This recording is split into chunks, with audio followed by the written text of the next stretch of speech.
pastor, the pastor started, "We are a nation of God." His first words out of your mouth, "We are a nation of God." And I'm so happy you said that because, the other day Biden comes out and he says, I've never been against God. Well, your commander-in-chief, the guy that you worked for named Obama, he made fun of people like us who cling to our Bibles. Do you guys remember this? So it's pretty incredible. We are, and I don't think there's been a president that's done more for religious liberty really than my father, and I'm very proud of him for doing that. And Pastor, your words really mean the world to us. And Pam Bondi is kind of a sister to me. She is one of the greatest people you'll ever meet. She's awesome. So Pam, we love you just as a family.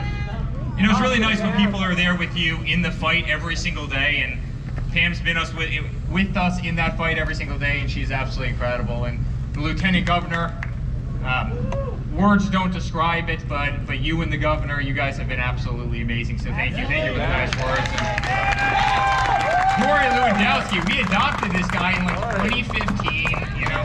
He's definitely a brother from another mother, but Corey is an amazing guy, and he did come up with that statement, "Let Trump be Trump." And by the way, the people who have listened to that have been successful, and the people who haven't been all that successful. And he got us somewhere very, very special, and so we're really fortunate. And Mr. Chairman, thank you for all you do here in the county. And guys, in 2016, my father ran because, quite frankly, the politicians of this country were, let's just say, incompetent. All right, they sucked. They were incompetent. They weren't doing a good job. You saw what was happening to our economy. Under Obama and Biden, we were growing at 0.9% GDP growth. Right? They were horrible. Look what was happening to our vets. I see so many vets out here today, and our vets were being horribly mistreated. You remember the articles where in order to get one of our fighter jets airborne, they actually had to go to a museum to take parts off of a museum plane to get the thing up in the air. And our educational system was 30th in the world. We were giving countries that hate our guts $150 billion. We gave Iran $150 billion. Guess what? They send those missiles at us, and they would love to see Christianity, quite frankly, defeated. They'd love to take away our way of life. They don't like who we are as people. This time, if you actually look at what my father's running for in 2020, it's so different, right? Before they were incompetent. Now they're just radical and frankly evil. You see what they're doing to law enforcement. And by the way, to all the law enforcement here, including Secret Service, many of these guys have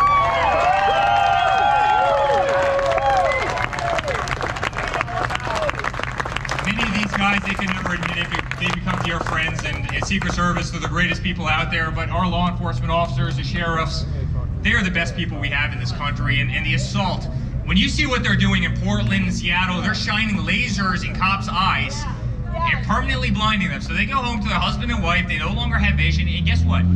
They do nothing about it. The news doesn't even talk about it because they're so one-sided. I mean, guys, the good thing is America sees this crap for what it is, right? I mean, why don't you have any of that? Why don't you have what you have in Portland, Seattle, and Minneapolis, and Chicago, and frankly, New York now? Why don't you have any of that in Florida? No. You know why? Ron DeSantis, and you have Republicans, and you have common sense, and you have good people, and you have tough cops, and you have people who won't stand up for this crap. I mean, people are sick and tired of it. Why are people moving down to Florida in droves? Guess what? Because you know how to govern responsibly, you're really good fiscally, you've got to save communities. Why are they leaving all these other places? Because they're run by incompetent leftist lunatics who just are unrecognizable. And so guys, my father's running, he needs this job like a hole in the head. I can truly say that. I say that to him all the time. I go, Pops, by the way, if you were out of law, your life would be like exponentially.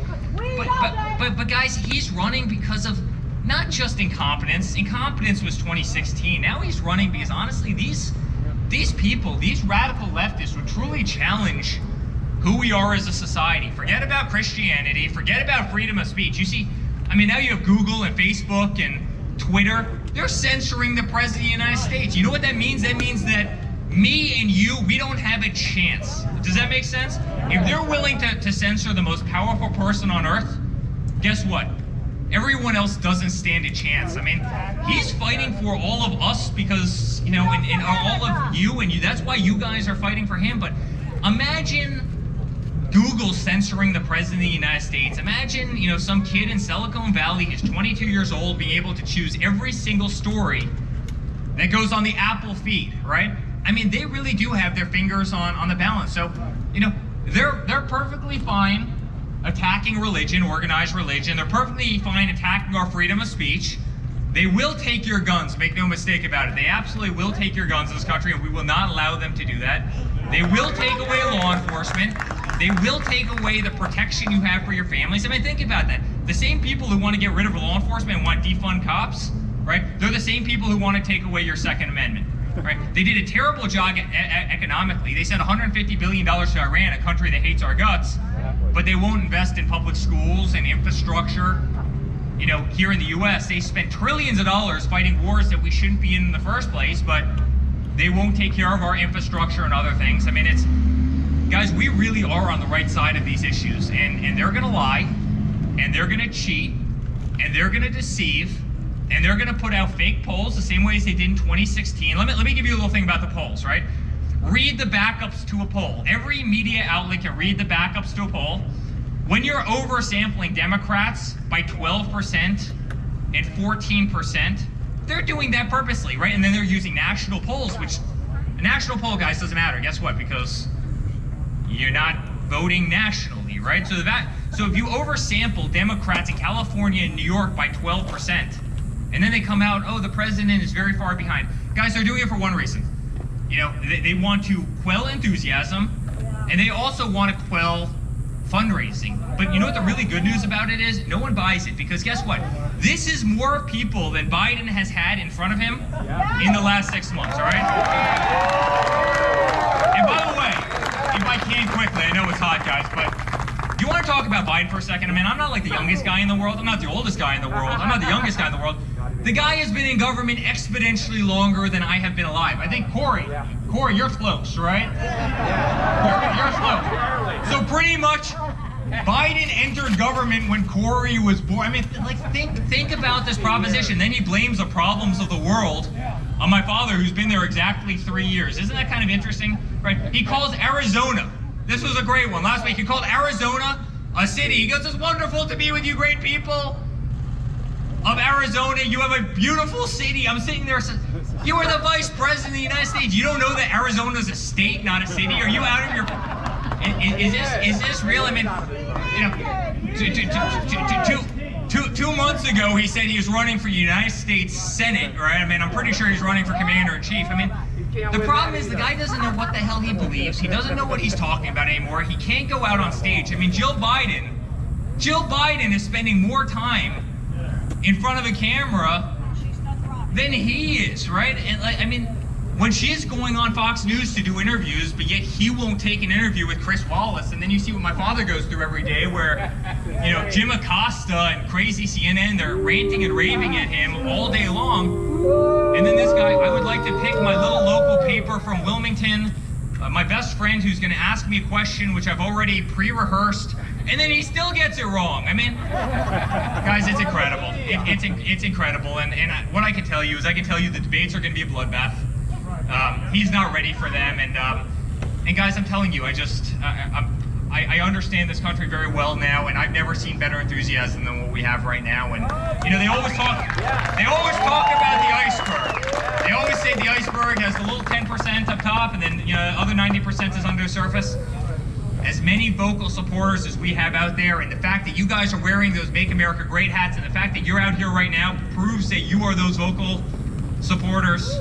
I can tell you what's under the surface is unlike anything we've ever seen, because what the Democratic Party stands for is fundamentally un-American. And guys, we are on the right side of this. We are absolutely on the right side of this, and I promise you, we're going to win it. We're going to win it decisively. You're never going to have a family that fights harder. Ever have a family that fights harder than us. And we love this state, guys. And one last little thing before I go. Vote absentee. You guys are so lucky in Florida. You actually have an honest system because of a great lieutenant governor and because of great attorney generals, past and present. You have an honest system, and so go out and vote absentee. Very different than a lot of other states. You see what's happening in Nevada and other places where They're literally fine just taking boxes of ballots, shipping them to apartment buildings and hope they show up 6 months later. I mean, they don't even need to be postmarked anymore. No more, signature verification or anything. In Florida, you have an honest system. So vote absentee, your vote will be counted, it's real. But guys, knock on doors, vote, get those ballots in, make sure people are registered to vote, and I promise, as great as it was watching so many in the mainstream media, you know what I'm talking about, when they were melting down and they were crying on live TV, when honestly, guys, it is going to be so much better the second time around, I promise you, it's going to be better the second time around. So, we love you, and we appreciate you, and we appreciate you being out here, and thank you to the vets, and thank you to Black Voices for Trump. Thank you for coming out here representing, and thank you to the Hispanic community, and God bless America, guys. God bless America. Thank you very much.